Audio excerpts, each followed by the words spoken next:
Hi friends, welcome to my YouTube channel. आज की video में हम एशियन पेंट्स के फंडामेंटल एनालिसिस देखेंगे और आज की वीडियो कुछ खास होने वाली है और इसके दो वजह हैं। एक वजह आप वीडियो के आखिर में कंक्लूजन पार्ट में देखेंगे और दूसरा वजह मैं अभी बता देता हूँ। ये मेरे फेवरेट स्टॉक में से एक है और जैसे आपको मालूम है इस चैनल पे आपको सब कुछ एनालिटिक्स के थ्रू मिलती है, यानी आप फंडामेंटल एनालिसिस एनालिटिक्स के थ्रू समझ सकते हो। इसके भी दो खास वजह हैं। चार्ट समझने में आसान है और दूसरा हर कोई आसानी से एक कंपनी का परफॉर्मेंस समझ सकता है। स्क्रीन पे जितने भी चार्ट्स हैं इन सब को डिटेल में हम आगे समझेंगे। तो अभी तक आपने चैनल को सब्सक्राइब नहीं किया है तो चैनल को सब्सक्राइब कर दें और इस वीडियो को लाइक कर दें, बेल आइकन को हिट कर दें। और चैनल के वीडियो सेक्शन में आपको फंडामेंटल एनालिसिस की और भी वीडियोस मिल जाएगी। मैंने आपको यहाँ पे लिंक भी दे दिया है और इसको क्लिक करके भी आप देख सकते हो। अगर इस कंपनी में 10 साल पहले आप 10,000 रुपया इन्वेस्ट किए होते तो आज की डेट पे उसका अमाउंट कितना होता, ये जानने के लिए वीडियो को एंड तक देखना होगा। तो चलिए वीडियो में आगे बढ़ते हैं और एनालिसिस शुरू करते हैं। ये कंपनी स्टार्ट हुआ था 1942 में।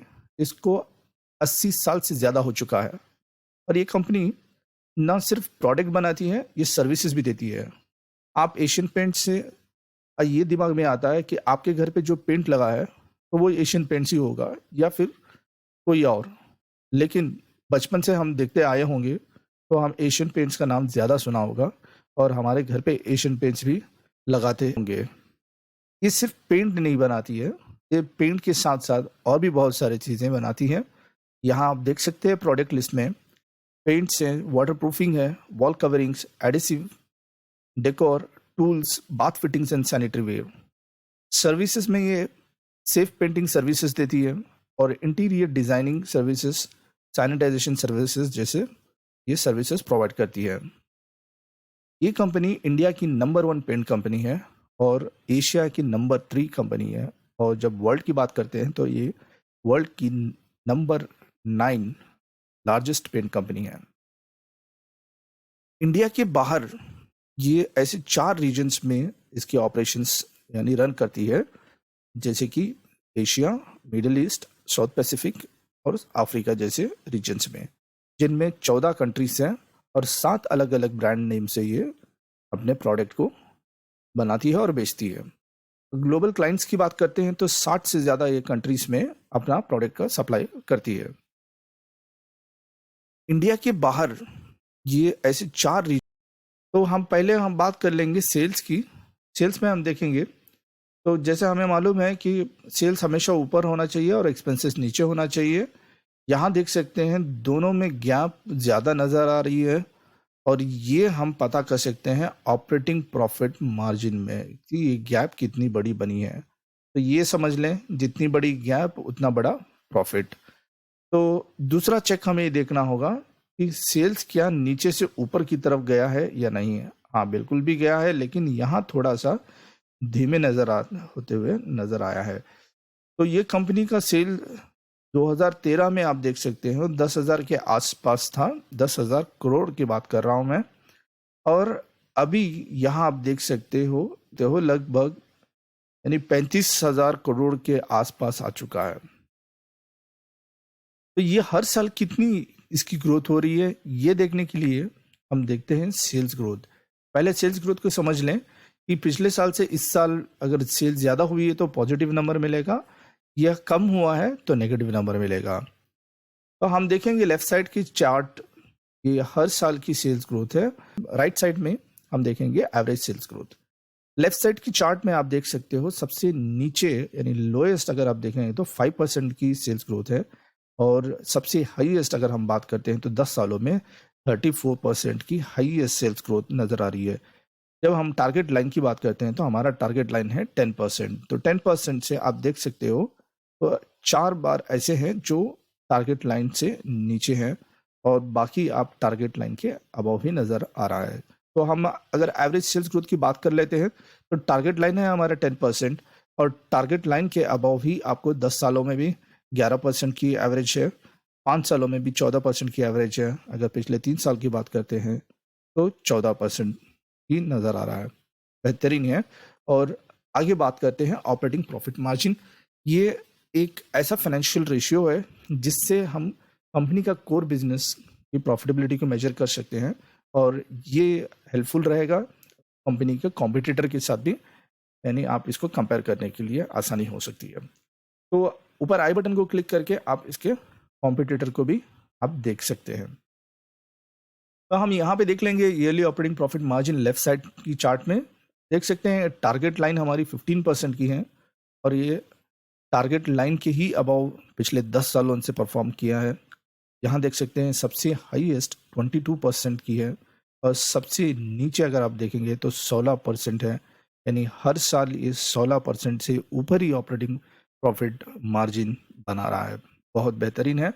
और यहाँ देख सकते हो अगर एवरेज ऑपरेटिंग प्रॉफिट मार्जिन की ग्रोथ की बात करते हैं तो 15% की टारगेट लाइन है, और 10 सालों का एवरेज है 18%, और 5 सालों का 19%, और पिछले 3 सालों का अगर हम देखते हैं तो 19% है।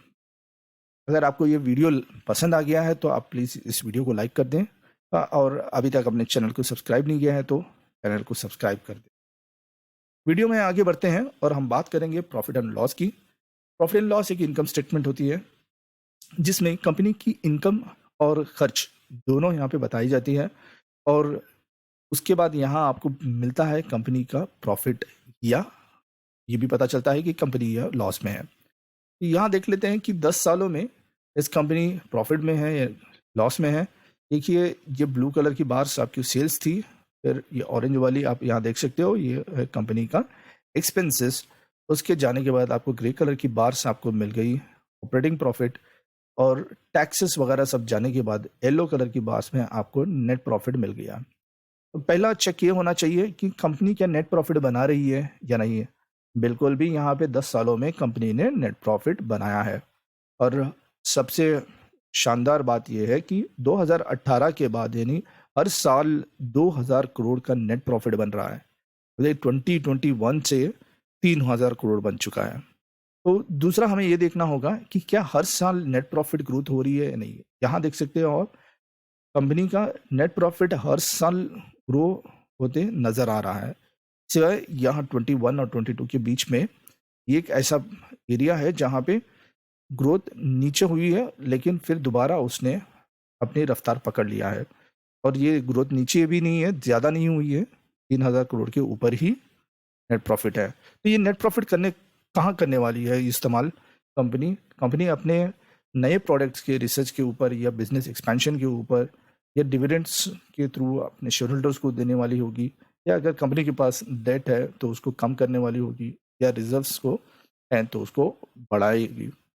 रिजर्व्स और बोरिंग्स में हम देखेंगे लास्ट 10 ईयर्स में कंपनी ने अपने रिजर्व्स को लगातार यहाँ पे बढ़ाते हुए दिखाई दे रहा है, और डेट भी देखिए आप यहाँ पे डेट ना के बराबर है, थोड़ा 19 और 20 में थोड़ा सा बढ़ा है, लेकिन वो यहाँ पे कम होते हुए नजर आ रहा है। ये था वैल्यू वाइज, आप देख लें 13,715 के आसपास यानी रिजर्व्स हैं कंपनी के, और डेट की बात कर लेते हैं 1500 करोड़ के आसपास ही है। परसेंटेज वाइज में अगर हम देख लेते हैं तो परसेंटेज वाइज कितना होना चाहिए, हमें चाहिए 85% का रिजर्व्स, और यहाँ देख सकते हो आप 10 सालों में भी 85% से ऊपर रिजर्व्स हैं। और बोरोइंग्स की अगर बात करते हैं तो सिर्फ 10% से लेके 8% तक ही है पिछले 2 सालों में। आगे बात करते हैं कैश फ्लो में। कैश फ्लो में हम जोड़ लेते हैं ऑपरेटिंग कैश को कैश फ्रॉम इन्वेस्टिंग से, और इसके बाद पता करते हैं अगर नेगेटिव नंबर मिल रहा है तो ये ठीक नहीं है, अगर पॉजिटिव नंबर है तो कंपनी अपने बिजनेस में यानी पैसा लगा रही है। यहाँ देख सकते हैं 10 सालों में भी नेगेटिव नंबर कहीं पे भी नज़र नहीं आ रहा है। अब बात करेंगे रेशियोज की, ROCE बात करते हैं यहाँ पे, और देखते हैं कि कैपिटल एम्प्लॉयड जो इक्विटी और डेट को मिला के हम कंपनी में जो इन्वेस्ट किए थे उससे हमें कितना रिटर्न मिला है। तो यहाँ देख सकते हैं आप 10 सालों में कंपनी के पास सबसे हाईएस्ट 48% का रिटर्न है, और सबसे लीस्ट 29% का रिटर्न है। और हमारी टारगेट लाइन है 15% की, तो 15% का भी डबल कर लेंगे तो उससे ज़्यादा company return on capital employed बना ही है पिछले 10 सालों में। शेयर होल्डिंग की भी बात कर लेते हैं और देखते हैं कि कंपनी के प्रमोटर्स के पास अपने शेयर्स कितने हैं। ये डेटा मार्च 20 से लेके दिसंबर 22 तक है। यहाँ देख सकते हैं कंपनी के प्रमोटर्स के पास 52% है और एफ के पास 18% है और DIs के पास 9% और अगर हम देखते हैं पब्लिक के पास 20% के आसपास है। फाइनली हम आ गए हैं ऑल टाइम रिटर्न्स की और देखते हैं इस कंपनी ने अपने इन्वेस्टर्स को कितना बड़ा मुनाफा बनाकर दिया है। यहाँ देखिए इस कंपनी का जब 1999 में अगर आप लिए होते तो उस वक्त में ये 11 रुपया था, आज की डेट पे 2790 के आसपास है। अगर ऑल टाइम रिटर्न्स की बात करते हैं तो एक कंपनी 23,384% से ज़्यादा अपना ऑल टाइम रिटर्न्स दिया है। अगर हम बात करते हैं CAGR यानी कॉम्पाउंडेड एनुअल ग्रोथ रेट की, पिछले 10 सालों में इसका CAGR है 19% आज की डेट पे।